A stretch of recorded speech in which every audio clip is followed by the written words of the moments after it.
బాగా పెరిగింది. తుఫాన్లు ఎప్పుడొస్తాయో అంచనా వేయగలుగుతూ ఉన్నాం, తుఫాన్ల గమనాన్ని తెలుసుకోగలుగుతూ ఉన్నాం. కానీ ఈ సూపర్ సైక్లోన్ల వల్ల ఎంతో వినాశనం జరుగుతోంది. అంటే శాస్త్ర సాంకేతికంగా ఎంతో అభివృద్ధి సాధించినా కూడా మానవుడు వాటిని తుఫాన్లను నియంత్రించలేకపోతూ ఉన్నాడా? అండ్ వీటిని ఆపడానికి ఏమైనా ప్రయోగాలు జరుగుతూ ఉన్నాయా? ఈ సైక్లోన్స్, తుఫాన్లు అనేవి ఈ ప్రకృతిలో జరిగే ఒక అనివార్యమైన విషయం అనమాట. ఎందుకంటే హీట్ బ్యాలెన్స్, హీట్ బడ్జెట్ అంటారు. భూమికి కూడా ఒక హీట్ బడ్జెట్ ఉంటుంది. దాన్ని బ్యాలెన్స్ చేయడానికి వచ్చే ఒక తుఫాన్ అనమాట ఈ సైక్లోన్స్ వస్తాయి. ఈ తుఫానుల్ని, ఈ సైక్లోన్స్ ఎప్పుడు పడతాయి, ఎలా వెళ్తాయి అనేది టెక్నాలజీతో చూడగలుగుతున్నాం. ఇప్పుడు చూడండి, శాటిలైట్ సిస్టమ్ అని ఉంటుంది ఇండియాకి, ఇస్రోకి. ఆ శాటిలైట్ ద్వారా ఎక్కడ వాయుగుండం పట్టింది, ఎక్కడ ఈ తీవ్ర వాయుగుండం కింద, తుఫాన్ల కింద ఎంతెంత కన్వర్ట్ అయింది, ఎంత స్పీడ్ తోటి వెళ్ళిపోతుంది, ఎక్కడ వస్తుంది, ఎంత స్పీడ్ తోటి వస్తుంది, లోపల వాయువులు ఎంత స్పీడ్ తోటి వెళ్తున్నాయి, విండ్స్ ఎటువైపు ప్రెడిక్ట్ అంటే ట్రాజెక్టరీని కనిపెట్టగలదు. కానీ దాని తీవ్రతని తగ్గించవచ్చు, ఏ విధంగా నష్టాన్ని అరికట్ట అంతే. కానీ సైక్లోన్స్ ఆపే టెక్నాలజీ ఇప్పుడు మన దగ్గర లేదు, మానవుడు ఎంత అభివృద్ధి చెందినా. కాకపోతే ఇప్పుడు ప్రతి వాళ్ళు అడుగుతారు, చిన్నపిల్లలు అడుగుతారు, పెద్దవాళ్ళు అడుగుతారు, ఇంతంత సూపర్ సైక్లోన్, ఇంతంత టెక్నాలజీ ఉంది కదా, ఎందుకు ఆపలేమని. ఎక్కడ ఆపగలుగుతాం?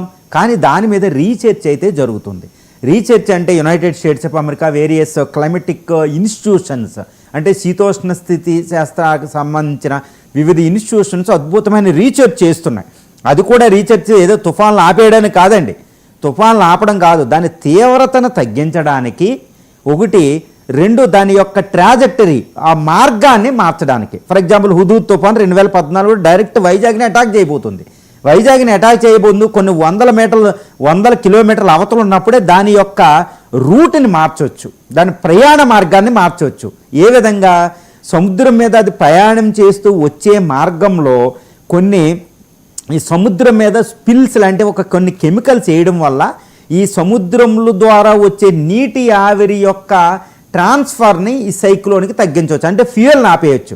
కాబట్టి అది రూట్ మార్చుకుని వెళ్ళిపోతుంది, లేకపోతే దాని తీవ్రత తగ్గిపోతుంది. అది ఒక కెమికల్స్ ఒకటి డెవలప్ చేస్తున్నారు, 100 కిలోమీటర్ల పాటు అది వచ్చే రూట్లో అది కెమికల్స్ చేస్తే నీటి ఆవిరి దానికి ఆగకుండా ఉంటే దానికి ఫ్యూయల్ ఆగకుండా అది ఆగిపోతుంది. ఆ విధంగా దాని తీవ్రత తగ్గించవచ్చు, రూటును మార్చవచ్చు. రెండో మార్గం ఏంటంటే, ఈ సముద్రంలో ఒక సైక్లోన్స్ ఫామ్ అవ్వాలంటే, ఒక తుఫాను ఏర్పడాలంటే సముద్రం పైన 200 మీటర్ల లోతు వరకే దాని టెంపరేచర్, దాని యొక్క ఉష్ణోగ్రత, నీటి ఉష్ణోగ్రత 27 డిగ్రీ సెంటిగ్రేడ్ ఉండాలన్నమాట. అది ఒక కండిషన్ సైక్లోన్ ఫామ్ అవడానికి. ఇంకా కొన్ని 5 కండిషన్లు ఉంటాయి. అదేంటంటే కొరియాలిస్ ఫోర్స్ అన్నట్టు అంటారు. తర్వాత అప్పటికే చిన్న వాయుగుండాలు అక్కడ ఉండాలి. తర్వాత ఇంకా ఆ పీడనాల్లో వీటిల్లో తేడా ఉండాలన్నమాట. ముఖ్యంగా ఉష్ణోగ్రత 27 డిగ్రీ సెంటిగ్రేడ్ లేకపోతే సైక్లోన్ ఫామ్ అవ్వదు. అది కంపల్సరీ నెససరీ కండిషన్ అనమాట. ఈ కండిషన్కే 27 డిగ్రీలు కాబట్టి సముద్రంలో 200 మీటర్ల లోతు, ఇంకా లోతుకి వెళ్తే నీటి ఎలా ఉంటుందంటే శీతలంగా ఉంటుంది నీరు అనమాట. ఈ శీతల నీటిని పైకి కిందకి మిక్స్ చేస్తారన్నమాట, కొన్ని తెరలు ఉపయోగించి, వాటిలో ఉపయోగించి. ఈ మిక్స్ చేయడం వల్ల ఎప్పుడు సైక్లోన్స్ ఫామ్ అయ్యే కొన్ని ఏరియాలు ఉంటాయి. ఇప్పుడు ఉత్తర బంగాళాఖాత తీరం ఉంటుంది, ఇది 10 డిగ్రీ నార్త్ లాటిట్యూడ్ దగ్గర ఎక్కువగా ఈ సైక్లోన్స్ ఫామ్ అవుతాయి. ఆ ప్రాంతంలో ఉష్ణోగ్రతలు ఎప్పుడూ కూడా మిక్స్ చేశారనుకోండి, కొన్ని 100 స్క్వేర్ కిలోమీటర్ ఏరియాలో, ఇంకా సైక్లోన్ ఫామ్ అవ్వదు. అదేవిధంగా చిన్న వాయుగుండం వచ్చినప్పుడే మిక్స్ చేశారనుకో, అది తీవ్ర తుఫాను కింద కన్వర్ట్ కాదు.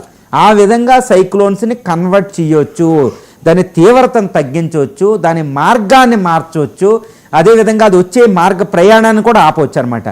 దీంతో పాటు మన డిజాస్టర్ మేనేజ్మెంట్, ఏది ప్రెడిక్ట్ చేయడం, చర్యలు, మిటిగేషన్ మెజర్స్ తీసుకోవడం, మేనేజ్మెంట్లో డిజాస్టర్ మేనేజ్మెంట్లు ఇవి తీసుకుంటే సైక్లోన్ను నిరోధించవచ్చు. ఇవన్నీ కలిపితే. అంతేకాని సైక్లోన్ ఆపే టెక్నాలజీ ఇప్పుడు మన దగ్గర లేదు. ఇవి భవిష్యత్తులో, ఇప్పుడు నేను ఇందా చెప్పినట్టు, దాని మార్గం మార్చడానికి, ఉష్ణవాయువులు అటు ఇటు, నీటిని అటు ఇటు మార్చడానికి, తర్వాత ఏరోసోల్స్ అనేవి అట్మాస్ఫియర్లో చల్లడం వల్ల అక్కడ మేఘాలు ఒకేసారి, ఎక్కువ మేఘాలు రాకుండా ఒకేసారి అడిగట్టి అక్కడికక్కడే వర్షం పడిపోయింది అనుకోండి, ఈ లేటెంట్ హీట్ ఎవాపరేషన్ అనేది అక్కడికక్కడ తెస్తే తీవ్ర సైక్లోన్ కింద కన్వర్ట్ అవ్వదు. ఇవి రీసెర్చ్ జరుగుతున్నాయి పాశ్చాత్య దేశాల, ముఖ్య వెస్టర్న్ కంట్రీస్, ఈవెన్ ఇండియాలో కూడా మన ఇండియన్ మెట్రలాజికల్ డిపార్ట్మెంట్ ఇవి కూడా రీసెర్చ్ కండక్ట్ చేసింది. ఎందుకంటే ఇండియాలో ప్రపంచ సైక్లోన్స్లో ఈస్ట్ వెస్ట్ కోస్ట్ కలిపితే మన దేశంలోనే 10% తుఫాన్లు ఉంటాయి ఈ బంగాళా అరేబియన్ సీలో, ఉత్తర హిందూ మహాసముద్రం. అందువల్ల ఇండియన్ మెట్రలాజికల్ డిపార్ట్మెంట్ కూడా చాలా పరిశోధనలు చేస్తాండి మాన్సూన్స్కి, ఋతుపవనాలకు సంబంధించి.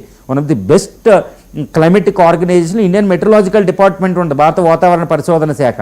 ఇందులో రీసెంట్గా ప్రైవేట్ ఆర్గనైజేషన్స్ కూడా వచ్చినాయి. అన్ని యూనివర్సిటీలు కూడా ఈ క్లైమటాలజీని అభివృద్ధి చేస్తున్నాయి. ఇప్పుడు ఆర్టిఫిషియల్ ఇంటెలిజెన్స్ కలవడం వల్ల, న్యూ టెక్నాలజీ రావడం వల్ల ఈ క్లైమటాలజీ కూడా రెవల్యూషనైజ్ అయిపోతుంది. కాబట్టి వచ్చే కొన్ని దశాబ్దాల్లో మన సైక్లోన్ యొక్క మార్గాన్ని మార్చడానికి, దాని తీవ్రతను తగ్గించడానికి కంపల్సరిగా మానవుడు ఏదో ఒక పరిశోధన కనిపెడతాడు. కానీ సైక్లోన్స్ ఆపడం అనేది అసంభవం. కానీ దాని వచ్చే మార్గాన్ని మార్చడం వల్ల మనం నష్టాన్ని పూర్తిగా